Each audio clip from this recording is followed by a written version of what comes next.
نحمده ونصلي على رسوله الكريم.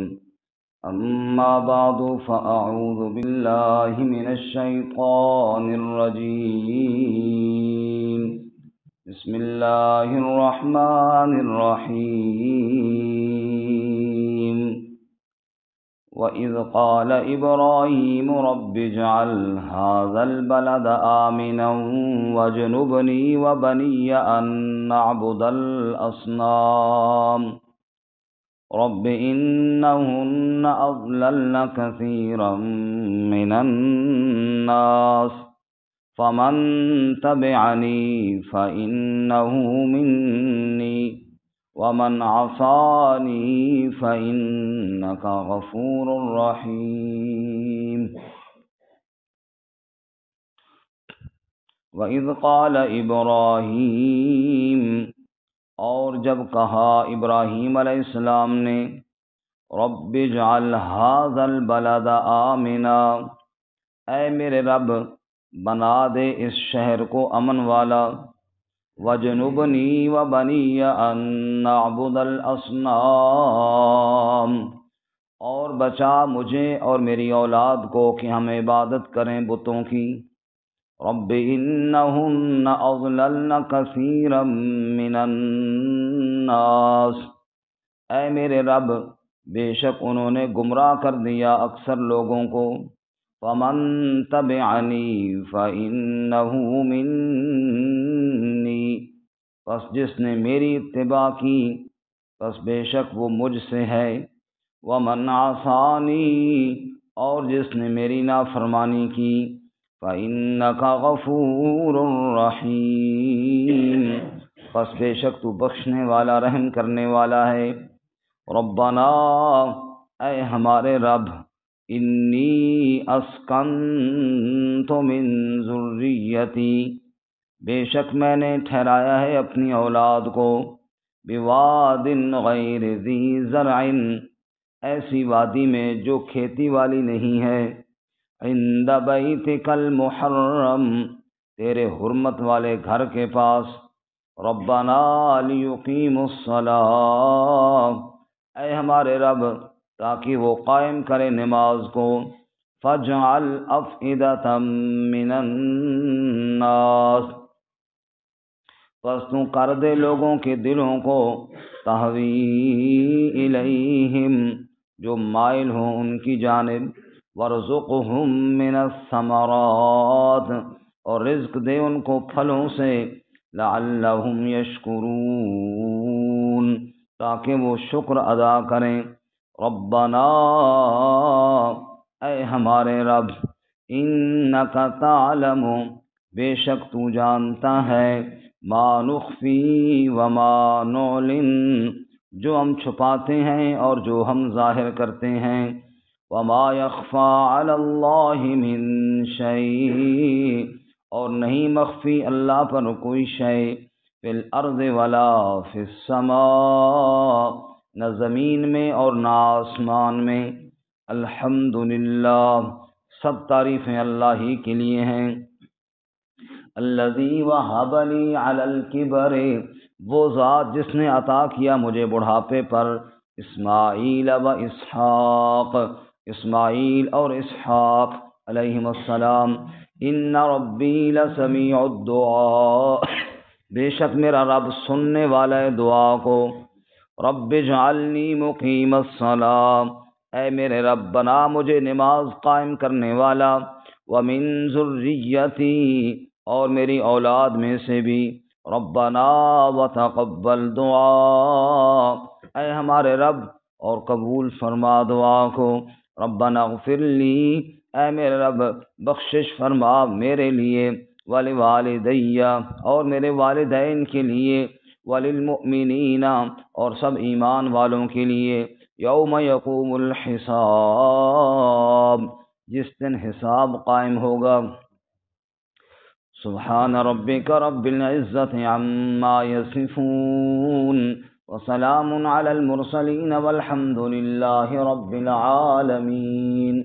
اللهم صل على محمد وعلى آل محمد كما صليت على إبراهيم وعلى آل إبراهيم إنك حميد مجيد اللهم بارك على محمد وعلى آل محمد كما باركت على إبراهيم وعلى آل إبراهيم إنك حميد مجيد.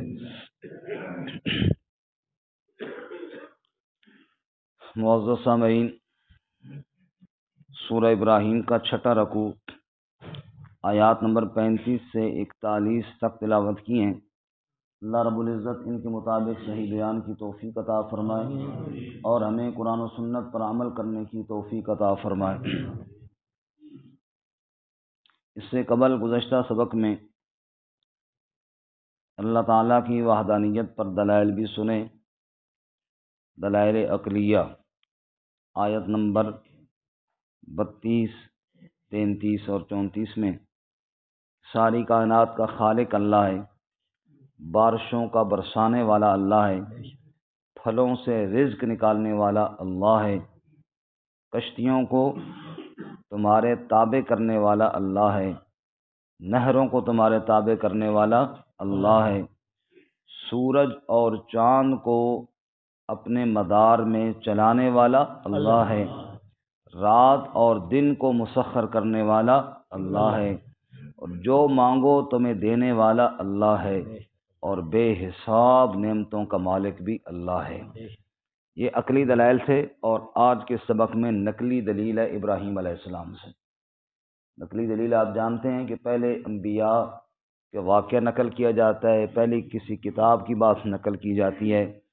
آج کے سبق میں ابراہیم علیہ السلام کی دعا نقل کی گئی ہے، فرمایا جس اللہ تعالیٰ کے لیے آپ نے یہ سارے دلائل سنے، اور اس سے پچھلی آیت میں وَآتَاكُم مِّن كُلِّ مَا سَأَلْتُمُوهُ، جو تم رب سے مانگو رب تمہیں دیتا ہے۔ اس پر دلیل ابراہیم علیہ السلام کا واقعہ ہے۔ دیکھو ابراہیم علیہ السلام نے رب سے کیا مانگا اور رب نے کیا ان کو عطا فرمایا۔ وَإِذْ قَالَ إِبْرَاهِيمُ، اور جب کہا ابراہیم علیہ السلام نے، رب، اے میرے رب، کس کو پکارا؟ اللہ ہی کو پکارا۔ رب، اے میرے رب، اجعل ھذا البلد آمنا، اس شہر کو امن والا بنا دے۔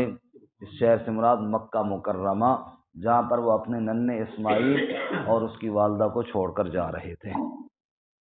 اے میرے رب، بنا دے اس شہر کو امن والا، وَجْنُبْنِي وَبَنِيَّ أَن نَّعْبُدَ الْأَصْنَامَ، اور بچا مجھے اور میری اولاد کو بتوں کی عبادت سے۔ بتوں کی عبادت سے یا اللہ ہماری حفاظت فرما۔ معلوم ہوا صرف اپنی ہی نہیں، اپنی اولاد کی بھی فکر کرنی چاہیے، کہیں وہ شرک کرنے نہ لگ جائیں۔ اللہ ہمیں اور ہماری اولاد کو بھی نسل در نسل شرک و بدعت سے محفوظ فرمائے۔ وَجْنُبْنِي وَبَنِيَّ أَن نَّعْبُدَ الْأَصْنَامَ۔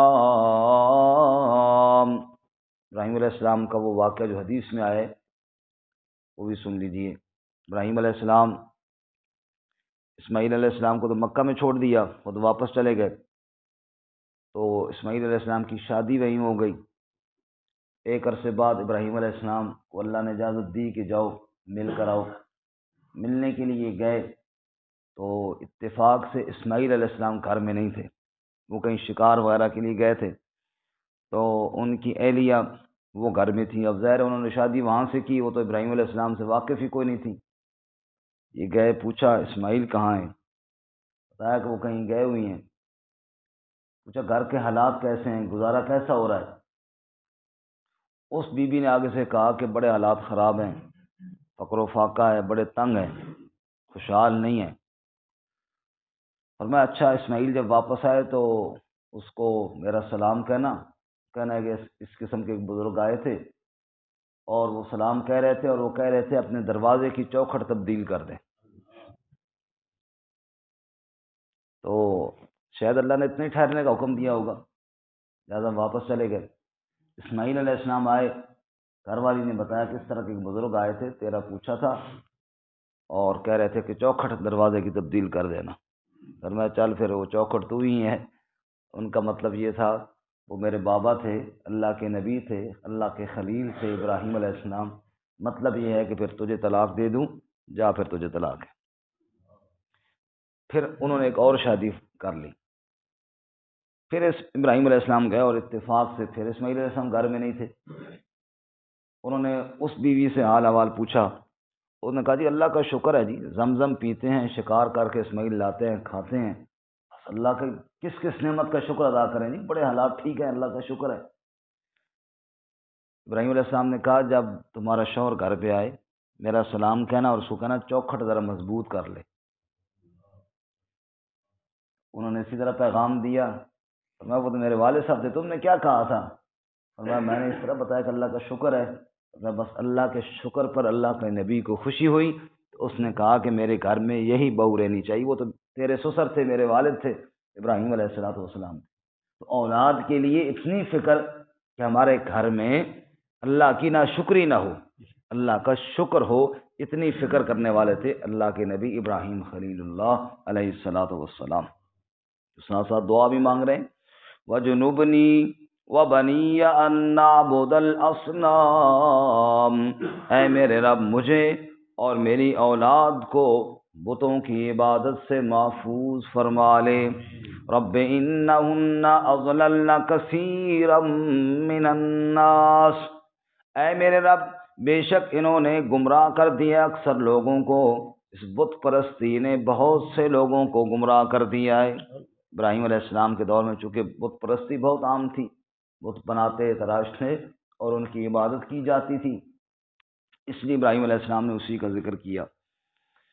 فمن تبعنی فإنہ منی، پس جس نے میری اتباع کی، جو اولاد میں سے میرے نقش قدم پر چلا، اولاد فرما بردار ہوئی، فإنہ منی، یا اللہ وہ تو میری جماعت میں ہی ہے، میری نسل میں، میری اولاد میں جو اس دین توحید پر قائم رہا، فإنہ منی، وہ تو ہے میرا۔ ومن عصانی، اور جس نے میری نافرمانی کی، اب آگے یہ نہیں فرمایا یا اللہ اس کو عذاب دے، کہنا تو یوں چاہیے تھا نا جس نے میری اتباع کی وہ تو مجھ سے ہے، اور جس نے میری نافرمانی کی یا اللہ اس کو عذاب دے، نہیں۔ فرمایا فإنک غفور الرحیم، یا اللہ تو بخشنے والا، تو رحم کرنے والا ہے تو مہربان، آگے تیری مرضی، تو نے ان کے ساتھ کیا کرنا ہے، بارکہ ہے تو بڑا مہربان۔ ہمارے اٹک شہر میں ایک حافظ بستان صاحب تھے رحمۃ اللہ علیہ، ہم نے تو ان کو نہیں دیکھا، ان کے واقعات سنے والد صاحب سے۔ والد صاحب سناتے ہیں کہ حافظ صاحب تھے، وہ عالم نہیں تھے، صرف مسجد کے امام تھے، خطیب دوسرے عالم تھے، مولانا عبدالسلام صاحب رحمۃ اللہ علیہ، وہ خطیب تھے وہاں۔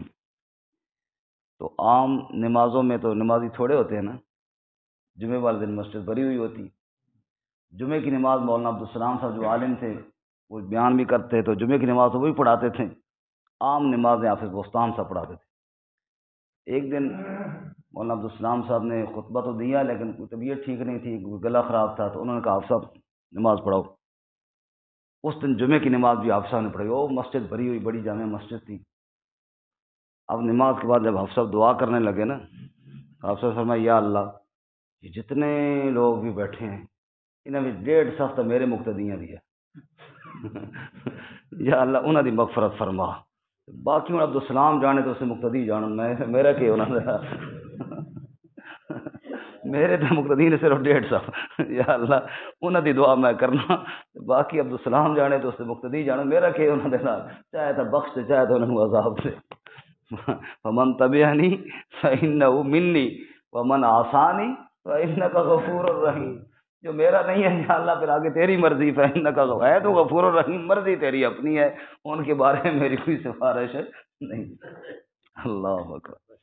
حدیث پاک میں آتا ہے رسول اللہ صلی اللہ علیہ وسلم نے یہ والی آیت پڑھی جو بھی ہم نے پڑھی نا، ابراہیم علیہ السلام نے کہا کہ جو میرے فرما بردار ہیں وہ تو مجھ سے ہیں، اور جو میرے نافرمان ہیں تو غفور الرحیم ہے، اور تیری مرضی آگے کیا کرنا ہے ان کے ساتھ۔ اسی طرح عیسیٰ علیہ السلام کے بارے میں آتا ہے، وہ آیت بھی پڑھی سورۃ المائدہ میں، عیسیٰ علیہ السلام نے بھی کہا تھا ان تعذبہم فإنہم عبادک، اے اللہ اگر تو ان کو عذاب دے تو یہ تیرے بندے ہیں، وَإِن تَغْفِرْ لَهُمْ، اور اگر معاف کر دے وَإِنَّكَ أَنْتَ الْعَزِيزُ الْحَكِيمُ، تو غالب ہے، حکمت والا ہے، پوچھنے والا، تو پھر بھی تو اس سے کوئی نہیں۔ پہلے یہ آیت پڑھی، پھر حضور نے وہ آیت پڑھی، اور پھر آپ نے ہاتھ اٹھا لیے اور آپ نے فرمایا یا رب امتی یا رب امتی، فبکا رسول اللہ صلی اللہ علیہ وسلم، آپ نے فرمایا میرے رب میری امت اور میری امت، اور پھر آپ زاروں قطار رونا شروع ہو گئے۔ اللہ تعالیٰ نے جبرائیل علیہ السلام کو بھیجا، حالانکہ اللہ تو سب کچھ جانتے تھے، جاؤ جبرائیل میرے نبی سے پوچھو وہ کیوں رو رہا ہے صلی اللہ علیہ وسلم۔ جبرائیل علیہ السلام نے پوچھا، آپ نے فرمایا جبرائیل مجھے اپنی امت کا غم کھایا جا رہا ہے، اے جبرائیل جا کر میرے نبی سے کہو رونا بس کر دے، ہم آپ کو آپ کی امت کے بارے میں خوش کر دیں گے۔ اللہ صلی اللہ علیہ وسلم۔ ربنا انی اسکنت من ذریتی، اے ہمارے رب بے شک میں نے ٹھہرایا اپنی اولاد کو، بوادن ایسی وادی میں، غیر ذی زرع جس میں کوئی کھیتی باڑی کوئی نہیں ہے۔ جب اللہ تعالیٰ نے کئی عرصے بعد اسماعیل علیہ السلام دیے، مفسرین فرماتے ہیں 81 سال عمر تھی جب حضرت اسماعیل علیہ السلام دیے، اس وقت اللہ تعالیٰ نے اگلی آزمائش کے اندر ڈال دیا، فرمایا اے ابراہیم اس اسماعیل کو اور اس کی امی کو وہاں چھوڑ کے آؤ جہاں بیت اللہ ہے۔ اس وقت آبادی کا کوئی نام و نشان نہیں تھا، وہاں چھوڑ کر ان سے بات بھی نہیں کرنی، چپ کر کے واپس آ جاؤ۔ خلیل اللہ اللہ تعالیٰ کے حکم کے آگے کتنی فرما برداری کرنے والے تھے، اپنی بیوی کو بھی ساتھ لیا، بچے کو بھی ساتھ لیا، بیت اللہ کے پاس صفا مروہ کے درمیان میں وہاں جا کر ان کو اتار دیا، چپ کر کے واپس ہو گئے۔ اللہ کی بندی ابراہیم علیہ السلام کو پکار رہی ہے، وہ اللہ کے بندے کہاں ہمیں چھوڑ کے ویرانے میں جا رہا ہے؟ ابراہیم چپ کر کے واپس پلٹ رہے ہیں۔ پھر اس نے پوچھا کیا اللہ نے تجھے حکم دیا ہے؟ آپ نے خاموش اشارہ کیا کہ ہاں حکم تو اسی کا ہے۔ تو بی بی صاحبہ نے فرمایا اگر اللہ کا حکم ہے تو وہ ہمیں ضائع بھی نہیں ہونے دے گا انشاءاللہ۔ چنانچہ ننھے اسماعیل کو اماں جی نے وہاں لٹایا، ایک طرف صفا پہاڑی ہے، دوسری طرف مروہ پہاڑی ہے، دور دور تک آبادی کا کوئی نام و نشان کوئی نہیں ہے۔ ننھا بچہ ہے، وہ کھجوریں ختم ہو گئیں، تھوڑا بہت جو پانی تھا وہ بھی ختم ہو گیا، اب بچہ بھی پیاسا ہے، ماں کی چھاتی بھی خشک ہو گئی ہے، پانی جو کوئی نہیں پیا، کھانا جو کوئی نہیں کھایا، بچہ ایڑیاں رگڑ رہا ہے، اور اماں جی ہاجرہ علیہ السلام اس پریشانی اور بے چینی کے عالم میں کبھی صفا پر چڑھتی ہیں تو کبھی مروہ پر چڑھتی ہیں۔ والدہ تو تڑپ جاتی ہے نا اولاد کے لیے۔ ماں جی کبھی صفا پر چڑھتی ہیں، کبھی مروہ پر چڑھتی ہیں، شاید کوئی بندہ نظر آ جائے، شاید کہیں سے کوئی پانی کا آثار اور نشانات نظر آ جائیں۔ اللہ تعالیٰ فرماتے ہیں ادھر جا رہی ہے اور ادھر جا رہی، ان الصفا والمروۃ من شعائر اللہ فمن حج البیت او اعتمر فلا جناح علیہ ان یطوف بہما۔ اللہ فرماتے ہیں لوگوں صفا اور مروہ میری قدرت کی نشانیوں میں سے نشانی ہے، جو بھی میرے گھر کا طواف کرنے کے لیے آئے وہ 7 چکر وہاں ضرور لگائے جہاں ابراہیم کے گھر والی ہاجرہ نے چکر لگائے تھے۔ صفا مروہ کی صحیح کرے، اللہ اکبر۔ اس بے چینی کے عالم میں دوڑ رہی ہے تو کیا دیکھی ہے؟ جہاں ننھے اسماعیل ایڑیاں رگڑ رہے تھے اللہ نے وہاں سے پانی کا چشمہ جاری فرما دیا۔ حضور صلی اللہ علیہ وسلم نے ارشاد فرمایا ام اسماعیل پر اللہ تعالی رحم کرے، اگر وہ منڈیر بنا کر زمزم نہ کہتی تو یہ پانی پوری دنیا کے اندر پھیل جاتا۔ انہوں نے فرمایا رک جا تو پانی رک گیا۔ اللہ فرماتے ہیں ادھر ابراہیم نے ان کو چھوڑا اور واپس پلٹا چپ کر کے، لیکن دل کے اندر آخر محبت تو اولاد کی تھی نا، باپ کے دل میں اولاد کی محبت تو ہوتی ہے نا۔ بیٹا اگر کسی پریشانی میں ہو باپ کو کہاں چین آتا ہے؟ دل کے اندر خیال تو تھا نا، جب ان کی نگاہوں سے اوجھل ہو گئے ابراہیم خلیل اللہ، تب رب کے سامنے رو پڑے اور کہنے لگے ربنا انی اسکنت من ذریتی بواد، اے میرے رب، اے میرے پروردگار، بے شک میں نے اپنی اولاد کو ٹھہرا دیا ہے ایسی وادی میں، غیر ذی زرع، جہاں پہ کھانے پینے کا کوئی انتظام کوئی نہیں ہے، کاشتکاری کا انتظام کوئی نہیں ہے، کوئی فصل کوئی نہیں، کوئی سبزہ کوئی نہیں، خشک پتھروں میں چھوڑ کر آ رہا ہوں، عند بیتک المحرم، تیرے حرمت والے گھر کے پاس چھوڑ کر آ رہا ہوں۔ سبحان اللہ، سبحان اللہ۔ ربنا لیقیموا الصلاۃ، تیرے گھر کے پاس چھوڑ کر آ رہا ہوں تاکہ نماز قائم کریں، میری اولاد نمازی ہونی چاہیے یا اللہ، اور کوئی چیز تو ہے کوئی نہ، تیرے گھر کے پاس چھوڑ کے آ رہا ہوں، اتنی دعا مانگتا ہوں، فاجعل افئدۃ من الناس تہوی الیہم، اے اللہ جو دنیا میں لوگ بستے ہیں ان کے دل اس جگہ کی طرف مائل کر دے، فاجعل افئدۃ من الناس، الفاظ پہ غور کرنا، پس تو بنا دے، تو پھیر دے، افئدہ دل، من الناس لوگوں میں سے بعض لوگوں کا رخ ادھر کر دے۔ اللہ تعالیٰ فرماتے میرے خلیل رہتی دنیا تک کائنات جب تک رہے گی لوگوں کے دل میں اسی جگہ کی طرف پھیر دوں گا۔ سبحان اللہ۔ آج بھی پوری دنیا کے مسلمان تڑپتے ہیں، کاش وہ منظر آ جائے کہ ہم اللہ کے کعبے کی زیارت کریں، اللہ ہمیں بھی نصیب فرمائے۔ فَجْعَلْ أَفْئِدَةً مِّنَ النَّاسِ تَهْوِي إِلَيْهِمْ وَارْزُقْهُم مِّنَ الثَّمَرَاتِ، اور رزق دے ان کو پھلوں سے، لَعَلَّهُمْ يَشْكُرُونَ تاکہ وہ شکر ادا کریں۔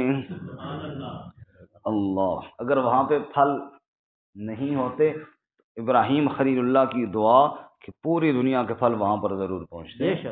وَارْزُقْهُم مِّنَ الثَّمَرَاتِ، پھلوں کا رزق عطا فرما۔ آج بھی مکہ کے اندر پھل بہت زیادہ ہوتے ہیں۔ سبحان اللہ۔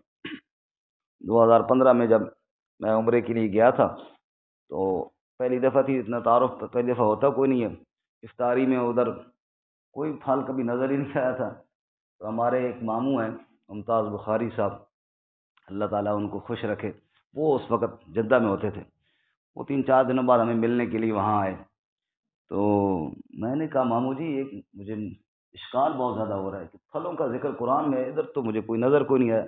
کہنے لگے شکر ہے میرے کو پوچھ کے دئی، نہیں تو شاک کے چلا میں اور میں تجھے دکھاؤں۔ وہ لے گئے مجھے منڈی میں ہر قسم کے پھل، کہتے تو مسجد سے باہر نکلا نہیں ہے تو تجھے پھل کہاں سے نظر آئے، تو پھل تو منڈی میں ہوتے ہیں نا۔ وہ جناب کہنے لگے یہاں دنیا کا ہر پھل تجھے ملے گا، تو وہ مجھے انہوں نے دکھایا۔ تو کہنے کا مطلب یہ ہے کہ اللہ تعالیٰ نے ہر قسم کے پھل وہاں پر پہنچائے ہیں۔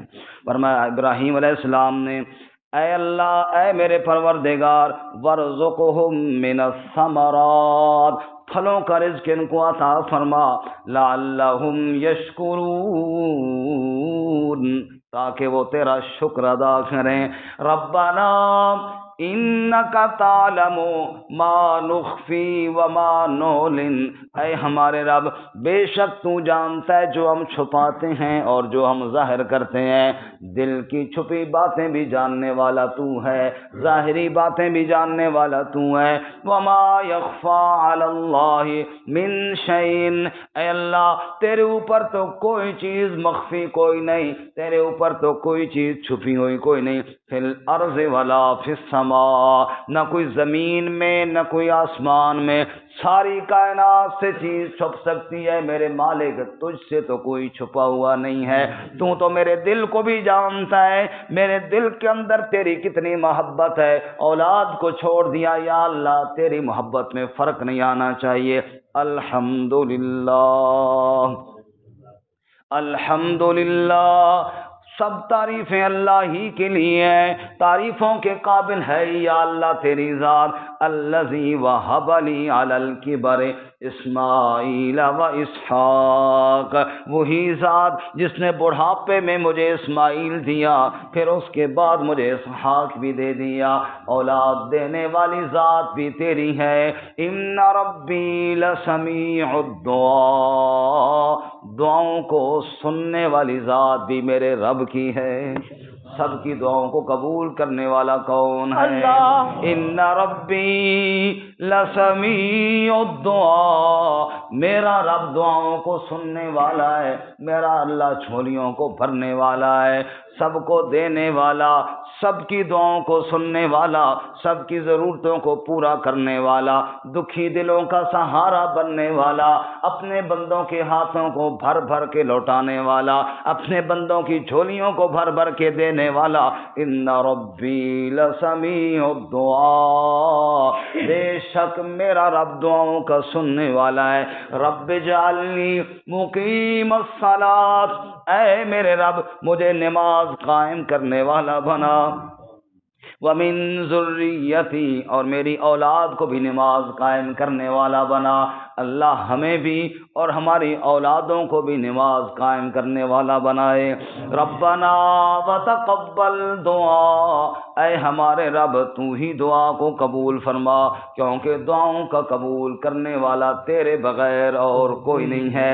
ربنا اغفر لی ولوالدی، اے میرے رب میری بھی مغفرت فرما، میرے والدین کی بھی مغفرت فرما، وللمؤمنین، اور باقی ایمان والوں کے لیے مغفرت فرما۔